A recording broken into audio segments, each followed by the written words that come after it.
Years ago, there was an idea implemented into American society. It's been argued whether it's been in writing or not, but there's a documentation of a separation of church and state. Originally, this document, this idea, was used to keep the state out of the church, to protect the church from any change in government. As we've seen so far in American history, it's kind of changed its meaning to be more of a change to the church and keep the church out of the state. I think that follows suit with a more direct and factual implication for the usage of this idea.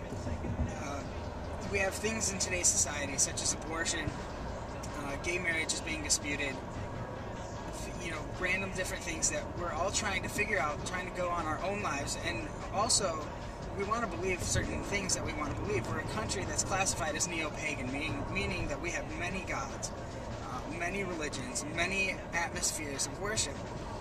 And to think that one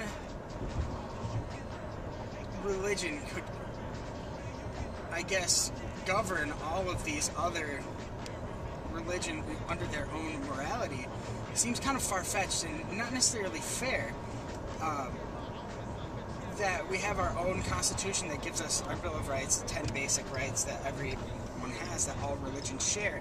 So why should we then have the fine print what the church has? Conversely, I am a Christian. I'm opposed to abortion. I'd rather somebody not get one. I'm opposed to gay marriage to certain extents off of definition, but not at all do I think that the church should fight so bitterly for these ideas. That in the theology of basic Christian belief is that we're to love each other and to love others as Christ loved the church. And if we're trying to oppress and push things on people, then how is that really showing love? That's showing dictatorship and rule over somebody.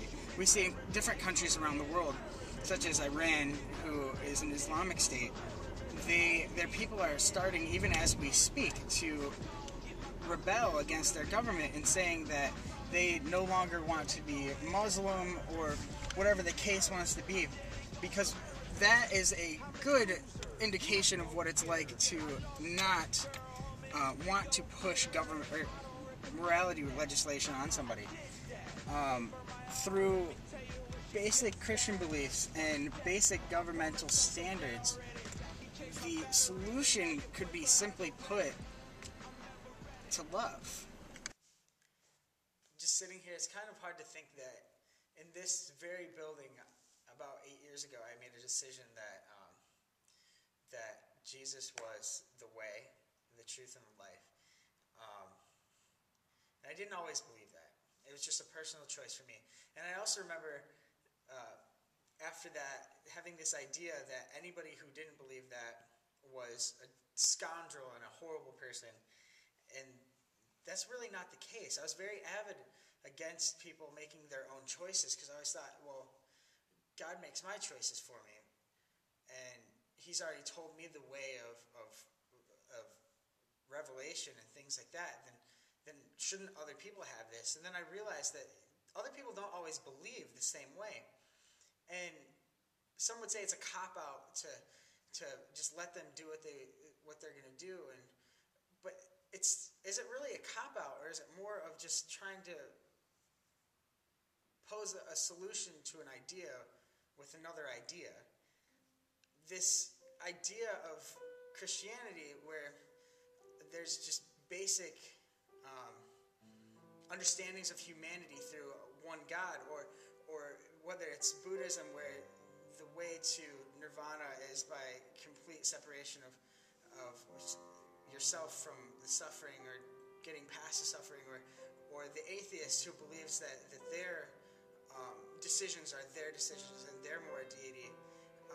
I'm not trying to say who's right and who's wrong, but I do believe that everybody should have that free and equal right to do that.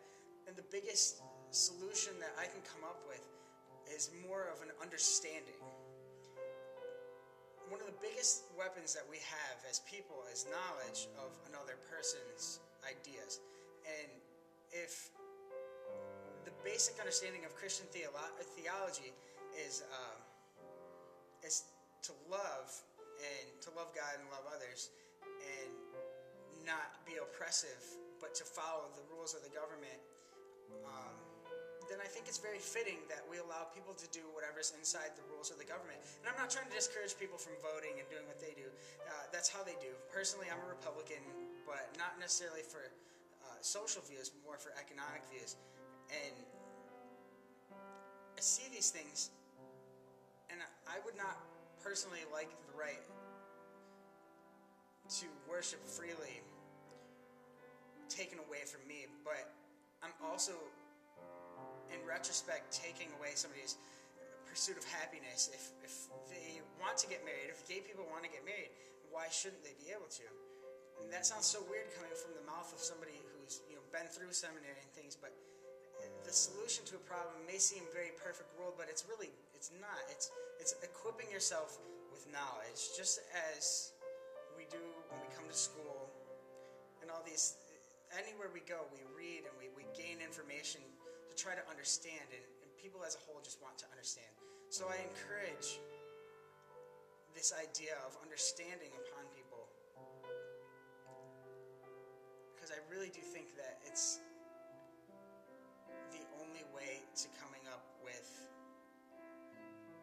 uninterrupted existence with each other, and knowing that we're all still people in the end. And that's the one thing about humanity that ties us together. We're the same, but still free thinking.